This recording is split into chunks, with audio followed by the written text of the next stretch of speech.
बिस्मिल्लाहिर्रहमानिर्रहीम। Unit number 2 kinematics को हम डिस्कस कर रहे थे। उसमें आज का हमारा टॉपिक है स्केलर एंड वेक्टर्स।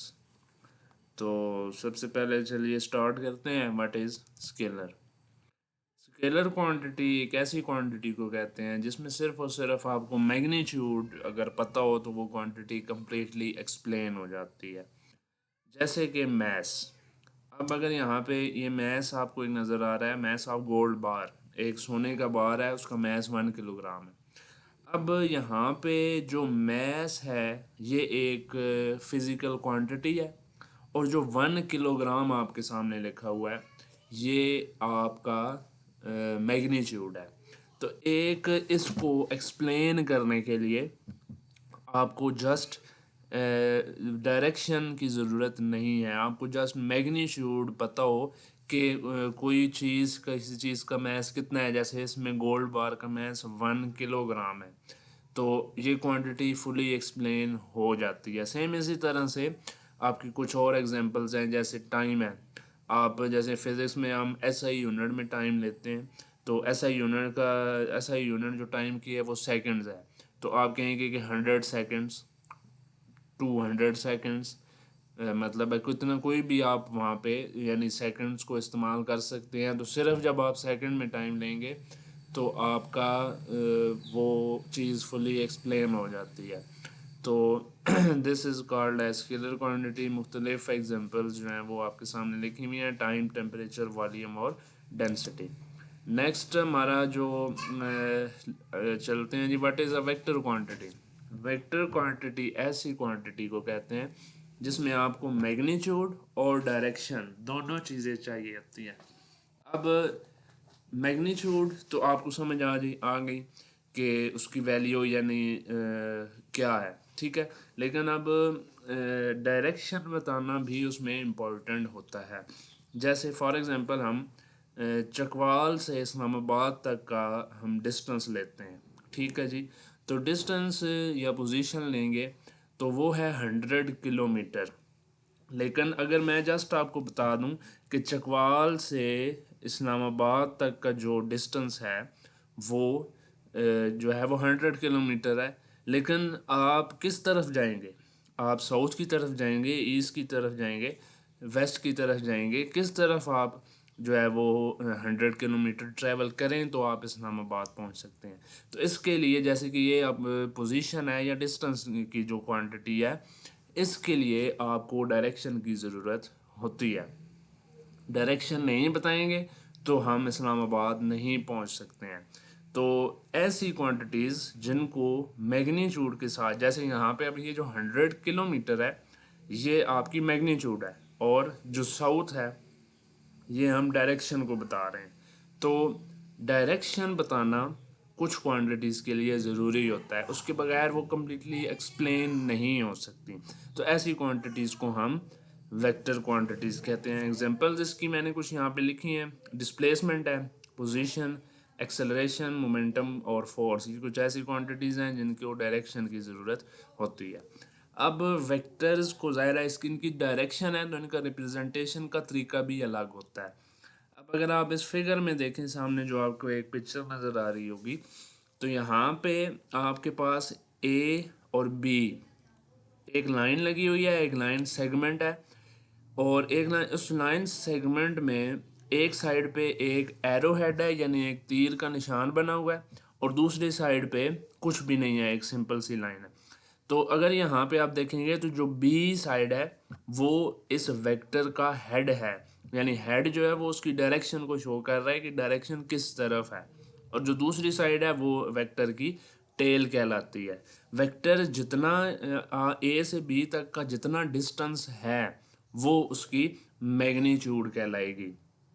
और रेफरेंस लाइन आपको नज़र आ रही होगी, रेफरेंस लाइन वो लाइन होती है जिसके साथ वो वेक्टर कुछ एंगल बना रहा होता है, तो वो एक्स एक्सिस पे जो है वो ज़्यादातर ली जाती है।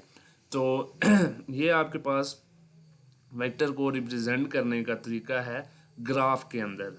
ग्राफ के अंदर वेक्टर को कैसे रिप्रेजेंट किया जाता है कि आप उस एक लाइन सेगमेंट लगा देते हैं, एक साइड पे एरो हेड लगा देते हैं, और इस तरह से आप उसको रिप्रेजेंट करते हैं ए बी वेक्टर। अब इसको अगर आप सिम्बॉलिकली इसको लिखेंगे, जैसे ऊपर मैंने लिखा भी है A B, symbolically it is represented as A B vector. Vector को वैसे रिप्रेजेंट करने के दो तीन तरीके हैं। एक है कि उसको बोल्ड कर दें, और दूसरा जो है वो तरीका ये है कि आप उसके ऊपर एरो तीर का निशान लगा दें, और तीसरा है कि उसे आप इटैलिक वर्ड्स में लिख सकते हैं, आपकी बुक में मेंशन है। एक और तरीका, कुछ क्वांटिटीज़ ऐसी हैं जिनको फिर क्वांटिटीज़ के नाम से जो है वो उनको एक्सप्लेन कर दिया जाता है। जैसे फॉर एग्जांपल इस फिगर में आप देखें तो एक वेक्टर आपको नज़र आ रहा होगा v। तो v जो है ये वेलोसिटी को शो कर रहा है।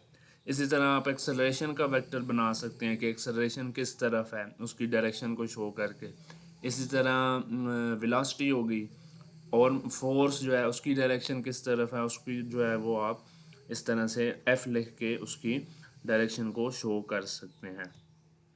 अब नेक्स्ट आपका टॉपिक आपकी बुक पे जो आएगा वो होगा डिस्टेंस एंड डिस्प्लेसमेंट। कुछ डेफिनेशंस हैं जिनको हमने देखना जो है वो ज़रूरी है। तो सबसे पहले है distance and displacement. Distance and displacement से पहले अगर आपको यहाँ पे एक पिक्चर दिखा दी जाए ए और बी, तो ए और बी कोई भी दो पॉइंट्स हैं, उनके दरमियान डिस्टेंस है। अब आप इसको ऐसे समझ लें कि आपने चकवाल से इस्लामाबाद की तरफ जाना है, तो आपको रास्ते में मोड़ भी मिलेंगे, कुछ चढ़ाई भी होगी किसी जगह पे, कुछ उतराई भी होगी, स्लोप भी होगी। तो अब आप अगर एक्चुअल पास जो आपने कवर किया है अगर आप उसको ले लेंगे तो that will be your distance. लेकिन अगर आपने जहाँ से सफ़र शुरू किया और इस्लामाबाद जहाँ तक आप पहुँचे हैं वहाँ तक एक स्ट्रेट लाइन लगाएं, एक शॉर्टेस्ट डिस्टेंस फाइंड करें, तो वो आपका जो डिस्टेंस है वो डिस्प्लेसमेंट कहलाएगा। और उस डिस्प्लेसमेंट की कुछ ना कुछ डायरेक्शन भी होगी, लेकिन डिस्टेंस की डायरेक्शन नहीं होगी। अब अगर आप इस फिगर में देखें तो ए और बी दो पॉइंट हैं, ठीक है। दो पॉइंट के दरमियान जो एक्चुअल पाथ है, जो एक्चुअल डिस्टेंस है, यानी जिसमें कुछ कर्व्स भी होंगी, कुछ स्लोप भी है, कुछ जो है वो ऊंचाई भी है, तो उसको एक्चुअल डिस्टेंस जो हमारा कवर होता है वो एक्चुअल पाथ जो फॉलो होता है वो हमारा डिस्टेंस कहलाता है। और उन दो पॉइंट्स के दरमियान अगर हम एक शॉर्टेस्ट डिस्टेंस मार्क कर दें, एक स्ट्रेट लाइन ड्रॉ करके हम उनके दरमियान डिस्टेंस निकालें, तो वो हमारा डिस्प्लेसमेंट कहलाता है। और ऑब्वियसली जो डिस्प्लेसमेंट है वो हमारा कम होता है as compare to the distance. तो अब स्लाइड पे वापस आते हैं, तो यहाँ पे आपको देखेंगे कि डिस्टेंस जो है वो actual point followed by object is called distance, और शॉर्टेस्ट डिस्टेंस जो है वो दो पॉइंट्स के दरमियान और इसकी मैग्नीट्यूड और डायरेक्शन दोनों होगी डिस्प्लेसमेंट की, जबकि डिस्टेंस की जस्ट आपके पास डायरेक्शन होती है। डिस्टेंस अगर आप देखें तो it is a scalar quantity, इसकी डायरेक्शन नहीं होती डिस्टेंस की। जबकि डिस्प्लेसमेंट जो है ये वेक्टर क्वांटिटी, आपको इसकी डायरेक्शन बतानी पड़ेगी कि कहाँ से कहाँ, यानी नॉर्थ साउथ वेस्ट या जो भी आपकी डायरेक्शन वहाँ पे होगी, एरो हेड की मदद से आप ग्राफ पे उसे ड्रा करेंगे। इट इज़ रिप्रेजेंटेड, डिस्टेंस को एस से लिखा जाता है और डिस्प्लेसमेंट को डी से लिखा जाता है। नेक्स्ट स्लाइड पे आ जाए तो स्पीड एंड वेलोसिटी। तो बेसिकली स्पीड और वेलोसिटी में भी वही फ़र्क है जो कि डिस्टेंस और डिस्प्लेसमेंट में था। Rate of change of distance is called as speed. Rate of change of distance is called as speed, यानी रेट का मतलब होता है डिवाइडेड बाय टाइम, टाइम के साथ डिवाइड कर दें।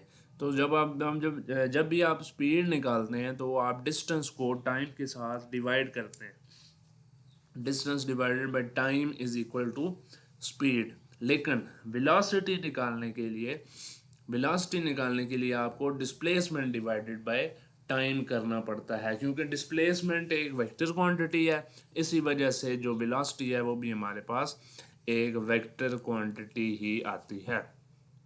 तो स्पीड एंड वेलोसिटी में बेसिकली जो फ़र्क है वो है rate of change of distance is called speed and rate of change of displacement is called velocity.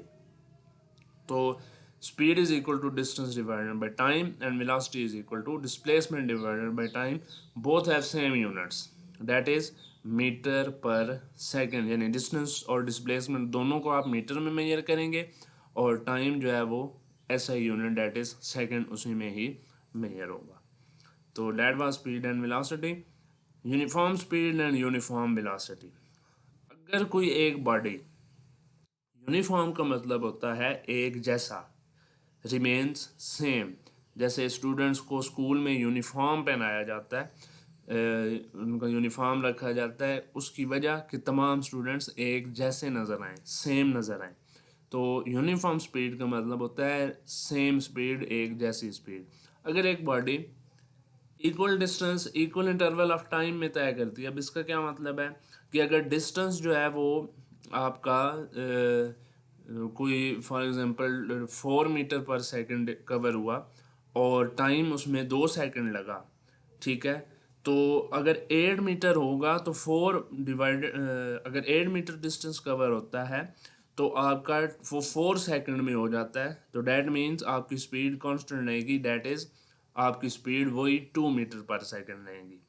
Hope so कुछ आपको समझ आया होगा। यूनिफॉर्म वेलोसिटी ये है कि जितना डिस्टेंस का चेंज हुआ उतना ही टाइम भी चेंज हो गया, उतने इंटरवल का टाइम भी चेंज हो गया, तो इसे आप कहेंगे uniform speed. Same applies to the uniform velocity, लेकिन उसमें इक्वल डिस्प्लेसमेंट अगर इक्वल इंटरवल ऑफ टाइम में चेंज होता है तो उसकी वेलोसिटी यूनिफॉर्म वेलोसिटी कहलाती है। एवरेज स्पीड, जब आप सफ़र करते हैं, कुछ कुछ सफ़र करते हैं तो आप एवरेज स्पीड, जिस तरह से एवरेज निकाली जाती है मैथमेटिक्स में भी आप निकालते हैं, तो वो average speed is equal to total distance travel by divided by total time taken. Total distance जितना कवर कोई बॉडी कोई ऑब्जेक्ट करेगा और उसको उस डिस्टेंस कवर में टोटल कितना टाइम लगा, वो आपकी एवरेज स्पीड कहलाएगी और वो एवरेज स्पीड निकालने का तरीका है। Acceleration. Acceleration is defined as rate of change of velocity. Change in velocity, मैंने आपको बताया कि जहाँ पे भी रेट का वर्ड यूज़ हो वहाँ पे आपने डिवाइडेड बाय टाइम कर देना है, डिवाइडेड बाय टी कर देना है, डिवाइडेड बाय टाइम कर देना है। तो change in velocity divided by time taken.